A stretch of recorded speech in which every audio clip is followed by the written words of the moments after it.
जिसमें आपकी भी नहीं सुनी जा रही। आपकी सरकार है, आप बीजेपी के विधायक भी हैं और तब भी नहीं सुनी जा रही है। कौन है ये लोग, क्या मामले हैं? पुलिस की मंशा क्या है, किसके कहने पे वो इतने दबाव में काम कर रहे थे, ये बात मैं वहाँ का स्थानीय विधायक होने के नाते नहीं समझ पा रहा था, जिसकी वजह से मुझे जो है लखनऊ आना पड़ा और डीजीपी महोदय को मुझे ये बात पूरी प्रकरण बताई। अपराधियों पर एफआईआर दर्ज हो, इसके लिए दौड़ना पड़ रहा है। कितने दुख की बात है। महोबा की चरखाड़ी विधानसभा से बीजेपी के विधायक गुड्डू राजपूत हमारे साथ हैं, ब्रजभूषण राजपूत। आप लोग मुख्यमंत्री से मिले, तमाम लोग अभी हम देख रहे हैं, तमाम परिवार आपके साथ हैं।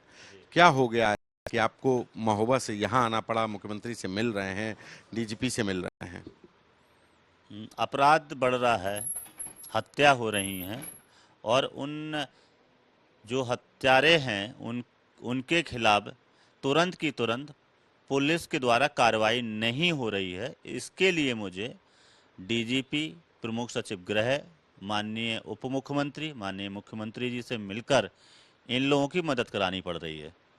कैसे, कौन है ये लोग, किस तरीके की घटनाएं हैं जिसमें आपकी भी नहीं सुनी जा रही? आपकी सरकार है, आप बीजेपी के विधायक भी हैं और तब भी नहीं सुनी जा रही है। कौन है ये लोग, क्या मामले हैं ऐसे? मेरी विधानसभा के हैं, चरखारी विधानसभा के हैं।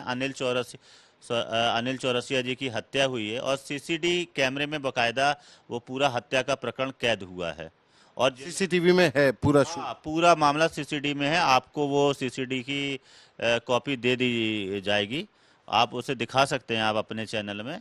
और वो जो हत्यारे हैं वो बलात्कार के इल्जाम में जेल जा चुके हैं और पैरोल पे बाहर आए हुए थे। उन्होंने घटना का अंजाम दिया और कई लोगों को इनके भाई की हत्या करने से पहले और भी लोगों के साथ बदतमीजी की, मारपीट की है, गाली गलौज की है। कौन है वो जो आया पैरोल पे और उसने ये हत्या की है इनके अनुसार? हेमू सिंह नाम है उनका और दूसरा जो धीरेन्द्र, जिसने कट्टा निकाल के दिया, उसका नाम धीरेन्द्र है। हाँ, बॉबी बॉबी। हाँ। तो क्या पुलिस ने गिरफ्तारी नहीं की? देखिए, दुख की बात ये रही कि जो घटना सीसीडी कैमरे में कैद है, जब हत्या हो रही सीसीडी कैमरे में कैद है, पुलिस के पास सीसीडी की कॉपी पहुंचती है, इसके बाद पुलिस जो है उस सीसीडी की कॉपी को मिटाना, सबूत को मिटाना चाह रही थी, मुकदमा नहीं लिखना चाह रही थी।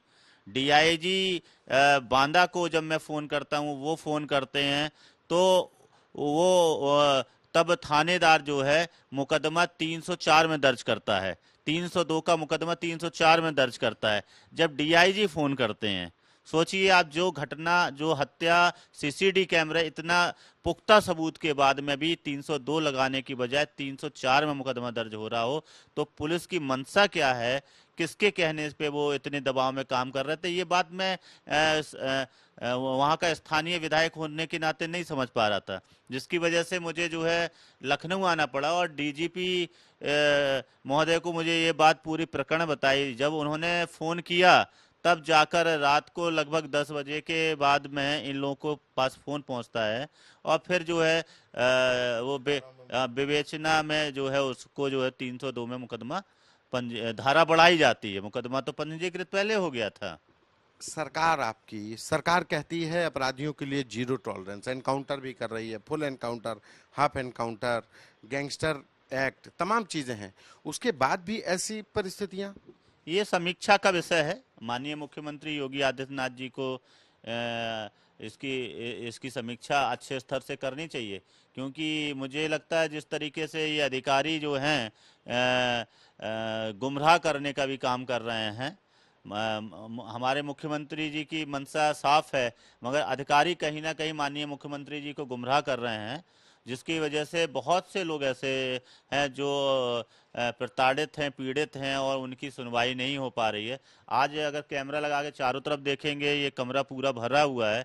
यहाँ पे 3 परिवार ऐसे बैठे हुए हैं जो इसी तरीके के मामले के हैं, हत्या के मामले के संबंधित हैं।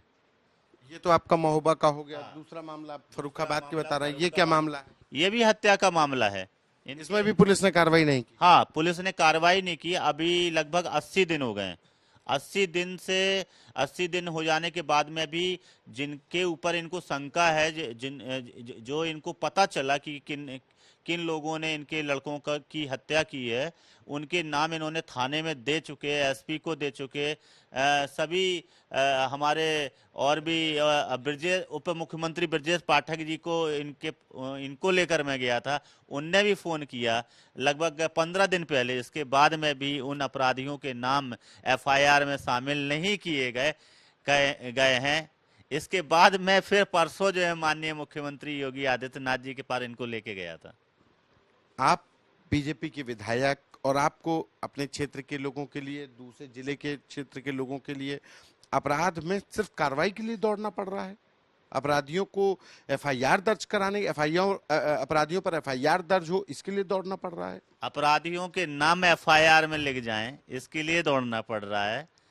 पुलिस इस तरीके का इतनी गंभीर घटनाओं में, इतनी कितने दुख की बात है कि जिनके दो दो जवान बेटे, एक की शादी अभी हुई थी, एक लड़का कुंवारा था, इतनी बड़ी घटना घटती है, 80 दिन हो जाते हैं, इसके बाद भी पीड़ित परिवार के पास में कोई बड़ा अधिकारी नहीं जाता है। नहीं तो इतनी बड़ी घटनाओं में लखनऊ तक से बड़े बड़े अधिकारियों को पहुंच के उसकी समीक्षा करनी चाहिए। अगर जिले लेवल से उसकी इंक्वायरी में कोई गड़बड़ी है या लापरवाही हो रही है, मैं तो ये कहता हूं कि ये लोग हर 15 दिन में समीक्षा करते हैं बैठक। आप तो शायद देखते होंगे कितने दिन में ये लोग समीक्षा बैठक करते क्या है।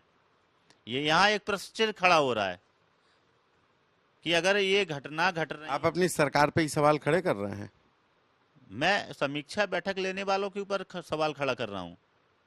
सवाल तो बनता है, देखिए हत्या हुई है और सरकार तो कहती है कि कानून व्यवस्था बहुत दुरुस्त है, बहुत चाक चौबंद है, अपराधी उत्तर प्रदेश छोड़ के भाग गए और रात में भी महिलाएं अगर जेवर पहन के चले जाएं तो अपराधी बचेंगे नहीं। लेकिन यहाँ पे तो तस्वीर आप ही जो पेश कर रहे हैं। नहीं, मेरे पास जो विषय आए हैं मैं उनको आपके सामने बता रहा हूँ।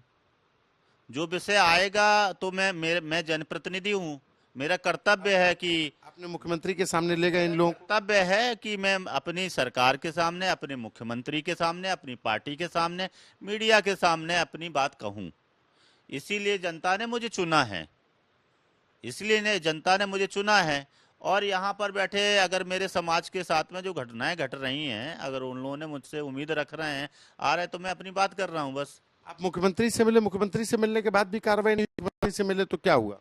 माननीय मुख्यमंत्री जी ने विश्वास दिलाया है कि अपराधियों के खिलाफ कार्रवाई होगी। तो मुझे विश्वास है मुख्यमंत्री जी अपराधियों को नहीं छोड़ेंगे। और इतने खतरनाक अपराधी हैं तो मुझे पूरा यकीन है कि उनके ऊपर तो बुलडोजर भी चलवाएंगे वो।